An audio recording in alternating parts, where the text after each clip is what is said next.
संत जनांनो, धन निरंकारची या जगामध्ये सर्वश्रेष्ठ मानली जाणारी योनी म्हणजेच मनुष्य योनी आहे व या योनीमध्ये माणसानं जन्म घेतला। या बहुमोल योनीमध्ये जन्म घेऊन सुद्धा माणसाच्या वाट्याला सुख येत नाही। याचं कारण तरी काय असावं? हा माणूस सुखासाठी सुखाच्या शोधात फिरत असताना आपल्याला दिसतो। अनेक अशा तीर्थाला व अनेक ठिकाणी जाऊन सुद्धा याला सुख मिळत नाही। जगामध्ये पाहिलं तर प्रत्येक माणूस कुठल्या ना कुठल्या गोष्टीसाठी दुःखी आहे।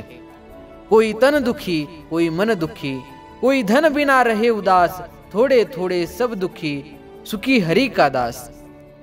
वारंवार संतांनी जगाला हाच आवाज दिला की भौतिक सुखासाठी माणूस कितीही फिरला तरी मिळालेले सुख त्याला कमीच पडते। पण युगायुगातून संतांनी माणसाला सांगण्याचा प्रयास केला की भौतिक सुख उपभोगणे म्हणजे मनुष्य जन्माचे सार्थक नव्हे।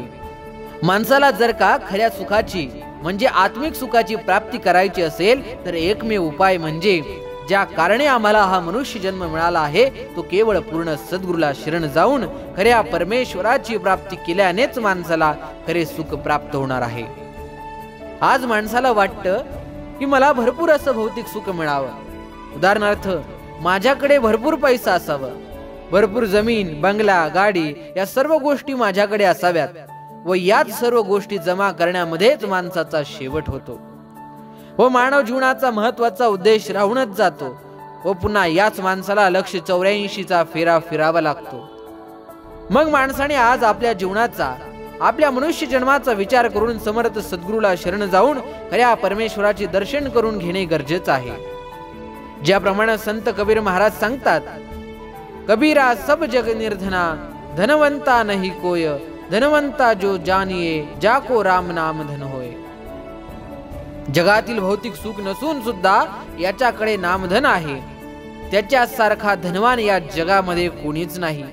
या जगामध्ये अनेक अशी माणसं होऊन गेली ज्यांच्या जवळ भरपूर पैसा होता, भरपूर श्रीमंती होती, पण आज त्यांचं नाव सुद्धा या जगामध्ये राहिलेलं नाही।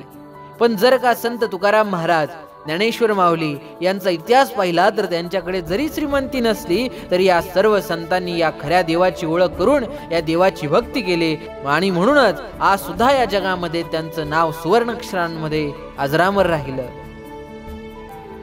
या जगामध्ये सुख दोन प्रकारचे आहेत, एक म्हणजे भौतिक सुख आणि दुसरं म्हणजे आत्मिक सुख। भौतिक सुखाचा जर विचार केला तर भौतिक सुख हे क्षणभंगुर सुख आहे, हे आम्हाला कायम दायम सुख देऊ शकत नाही व आत्मिक सुख जे आहे हेच आम्हाला जीवनामध्ये कायम शेवटपर्यंत साथ देणारं सुख आहे। आत्मिक सुख आम्हाला ज्या वेळेस प्राप्त होऊ शकेल, ज्या वेळेस या जगामध्ये असणाऱ्या खऱ्या व एक देवाचे दर्शन करू आणि अंत समयाला सुद्धा हाच एक परमेश्वर आम्हाला साथ देणार आहे। ज्याप्रमाणे एक माणूस रस्त्यावरून चालत असताना त्याला एक काचेचा तुकडा सापडला व त्या काचेच्या तुकड्याला त्याने हिरा समजून तो घरी आणून तिजोरीमध्ये ठेवला। त्याने विचार केला की आता मला कसलीही काळजी नाही, कसलीही चिंता नाही, कारण मला हिरा सापडला आहे। आता मला नोकरी सुद्धा करायची गरज नाही। त्याने पक्का विचार केला की हा हिरा लगेच न विकता 1-2 वर्षांनी हा हिरा विकायचा।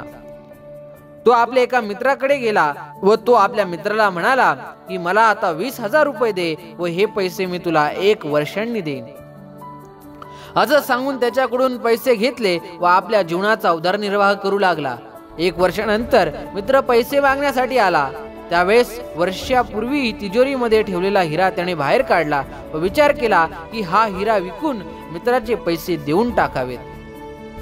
त्या उद्देशाने तो हिराच्या दुकानामध्ये गेला व तो हिरा दुकानदाराच्या हातात देऊन म्हणाला की हा हिरा तुम्ही विकत घ्या व ह्याची योग्य ती किंमत मला द्या। त्यावेळेस तो हिरा त्या दुकानदाराने नीट पाहिला व त्याने त्या माणसाच्या हातावर 2 रुपये ठेवले।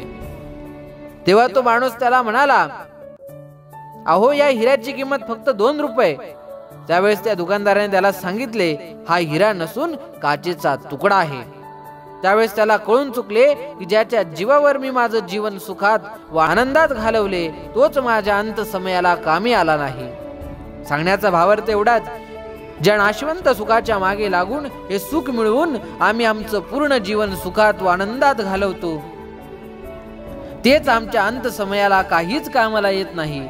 ज्याप्रमाणे संत तुकाराम महाराज सांगतात, नको नको मना गुंतू माया जाळी, काळ आला जवळी ग्रासावया, काळाची उडी पडेल बा जेव्हा, सोडविना तेव्हा माय बाप, सोडविना बंधू पाठीची बहीण, शेजेचे कामीन दूर राही, सोडविना राजा देशीचा चौधरी, आणि सोय रे भले भले, तुका म्हणे तुझ सोडविना कोणी, एका चक्र पाणी वाचून या.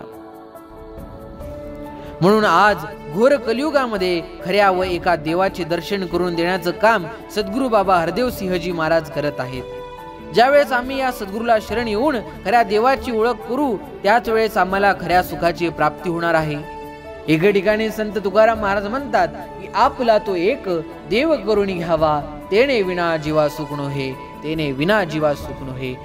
या संत जनांनो, त्या प्रभू परमात्म्याशिवाय तुमच्या आमच्या जीवनाला सुख येऊ शकत नाही. त्या प्रभू परमात्म्याची प्राप्ती करणं हाच तुमच्या आमच्या जीवनाचा उद्देश आहे. हेच अंतिम सत्य आहे. जोपर्यंत त्या प्रभू परमात्म्याची ओळख तुम्हा आम्हाला होत नाही, तोपर्यंत या मायाजाळामध्ये आपण असेच अडकून राहू आणि असेच प्रकारचे दुःख तुमच्या आमच्या भोवती येणार आहेत. परंतु ज्या वेळेस त्या प्रभू परमात्म्याची प्राप्ती होऊन त्या प्रभू परमात्म्याला तुम्ही आम्ही शरण जाणार आहोत, त्यावेळेस खऱ्या अर्थानं त्या प्रभू परमात्म्याची प्राप्ती आणि सुखाची प्राप्ती तुम्हा आम्हाला 100% होणार आहे. संत जनांनो, प्रेमाने बोलूया धन निरंकारजी.